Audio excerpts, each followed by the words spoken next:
G'day, and welcome to GoProto's webinar series on 3D printing. My name is Simon Bartlett, and I'll be running you through some of these knowledge pills where we'll be touching upon every stage of that product lifecycle. So that's everything from crazy idea, from napkin sketch, prototyping, assembly aids, jigs and fixtures, and the entire gamut that is digital manufacturing. So I hope you can join us for each one of these sessions.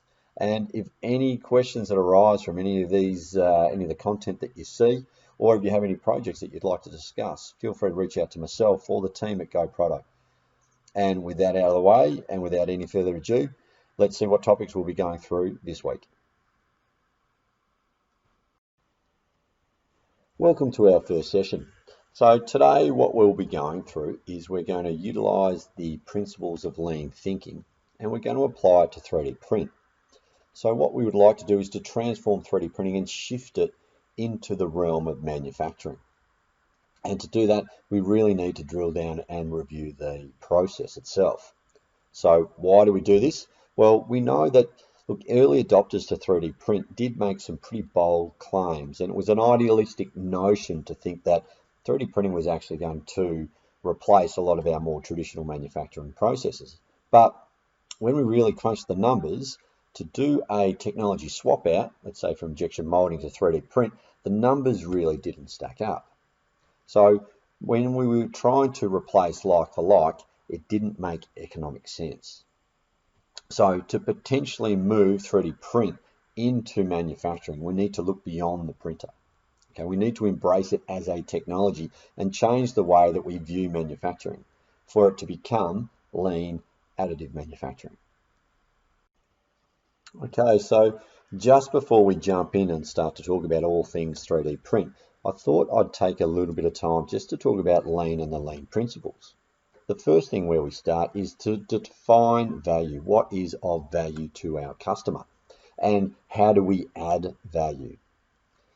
Then what we need to do is to map our value stream. How do we produce a product? Again, how do we add value? But what we also need to do is to think about that process and make sure that we are adding value and we are not adding waste. Adding waste, therefore, adds cost to our customer. And one way to do this is to look at the efficiencies or inefficiencies of our process and thinking about this flow. How we go from goods inwards to goods outwards. Then what we really need to do, and this is a really big change and one of the key pillars of 3D print, is it is an enabler. That it has the ability to move away from a push supply chain more to a pull supply chain as we become more aligned and in tune with our customer requirements. With any continuous improvement process, once we get to the end of this, we are always talking about and trying to improve on the process with this pursuit for perfection. We may not obtain it, but we always need to try and achieve it.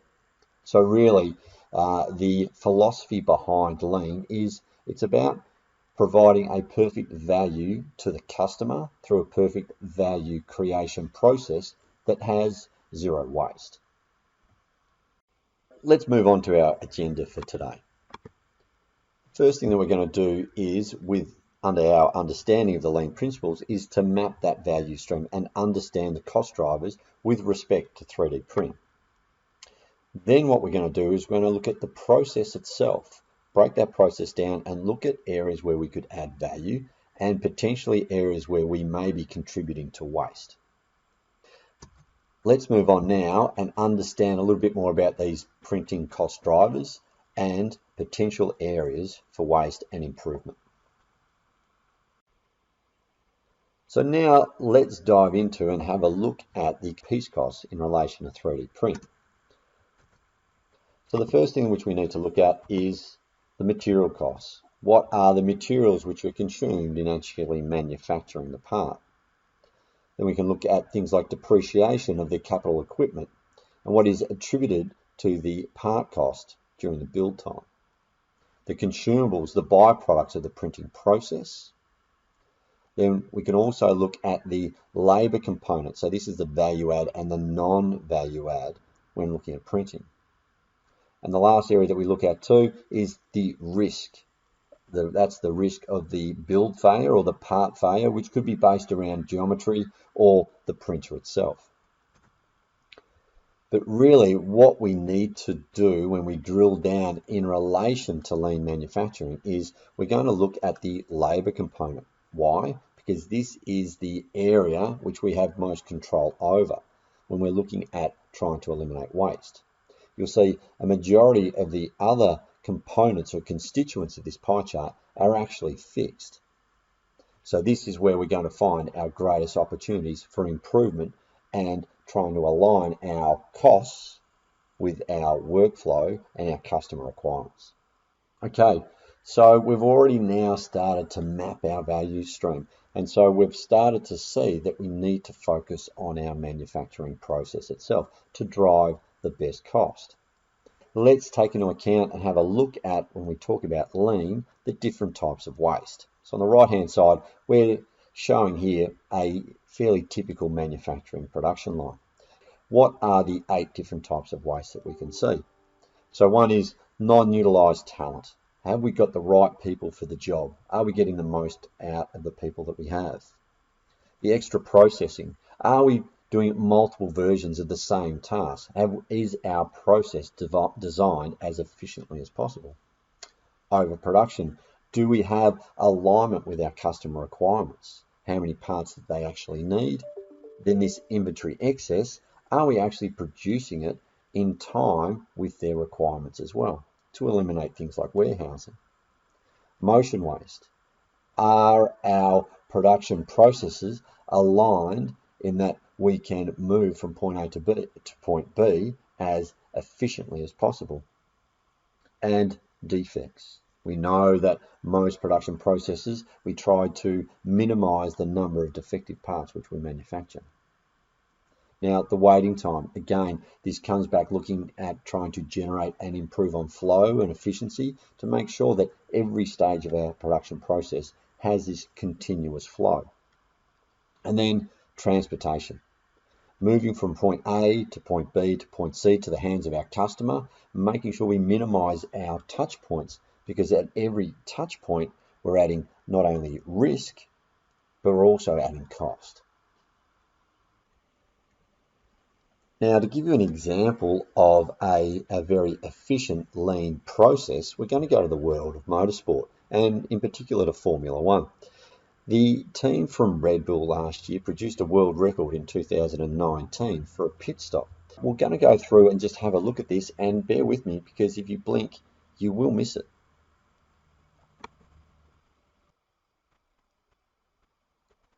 So you can see here, 1.82 seconds for a driver, our customer, to come in, get their wheels and tyres changed, and including any additional fuel as well. So let's break this down. In terms of utilised talent, we can see there that every person on this team has a specific job to do and is very well trained. The extra processing, well, actually, there is no extra processing here. To get that time of 1.882 seconds, you know that every person surrounding that car has a very specific job to do. Overproduction?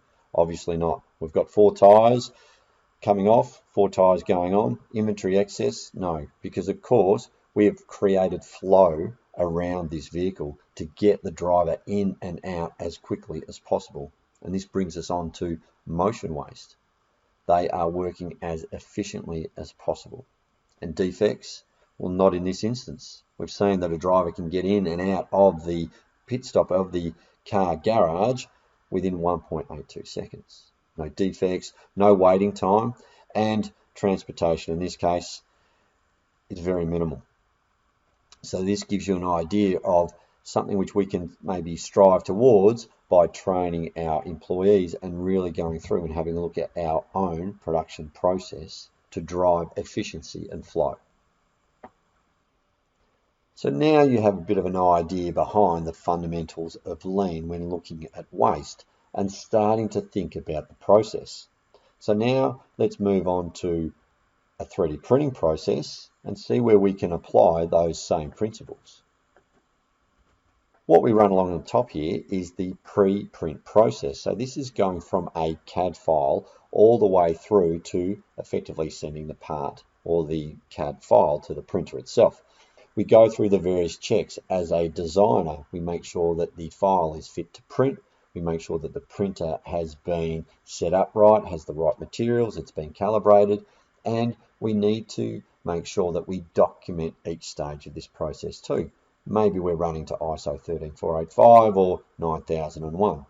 At each stage along here, we need to think about areas where we can add value, but also areas where potentially we could add waste. The last thing we want to do is to do a reprint. And all of these checks need to be done before we send a part to the printer. And then it's really in the post-processing where we're thinking about how can we add value. What can we do to take a part and turn it into a product? There are things which we can't get away from in terms of post-processing, the cool down, the packing, the unpacking, the sandblasting. But then what can we do to value add? We can look at things like vapor smoothing, the secondary processes, the painting, the coating, the plating, the secondary machining, assembly, and then making sure that we document this process as well. Let's take this a step further. Now, you need to start thinking about, is manufacturing in my DNA? Do I want to bring this manufacturing technique, which is 3D print, do I want to bring it in-house? Now, we have a lot of 3D printers out in the marketplace now, which are being used for prototyping, and they are very specific and unique in helping customers bring product to market as quickly as possible. But the shift through to production is quite a quantum leap for a lot of the prototyping techniques which are on the market. Where do you want to play? Is it in your DNA? Now, you've seen the process in the preceding screen. Do you want to bring that in-house? Or do you want to partner up with someone whose IP is fundamentally in that production and making sure that they have that QA process as part of their production system? Think about where you perceive yourself and maybe what's in your mission statement. If you want to be a manufacturing company, then by all means, bring it in-house. But depending on where you see yourselves and how you value add to your customers, perhaps maybe what you need to do is think about a service provider that can help you with your digital transformation. So let's just quickly summarize what we've gone through today. So we've really introduced lean and additive manufacturing and brought them together, and what lean has shown us with those first two principles. So the first thing we did is, in relation to 3D print, is to map the value stream and understand and make us more customer focused about how we can value add and how we can use 3D print to do that. Now, the next thing it did is it drove our focus in terms of the manufacturing process itself and understanding those 8 key elements of waste and how can we possibly apply that to the 3D printing process. And with that, it really drew us to this pie chart where we break down what the effective costs are. Now, remember, a majority of these costs are fixed. If we want to drive down and drive efficiency and drive down costs, we really need to look at our labor component and the manufacturing process. And these are the key elements that we need to look at to try and eliminate waste. There you have it, a very quick overview of lean thinking and additive manufacturing. By bringing the two together, we really see that it can help us to drive focus and making sure that we remain focused on our customer requirements. In the coming weeks, we'll have more sessions in regards to additive manufacturing and lean, and we'll go through a case study where we'll be able to show you the great cost advantages and savings that you can do, that you can achieve by applying the two. Thanks for your time. If you've got any questions, feel free to reach out to us at sales@goproto.com.au. And I hope you have a great day and look forward to the upcoming sessions in the coming weeks. Cheers and have a great day.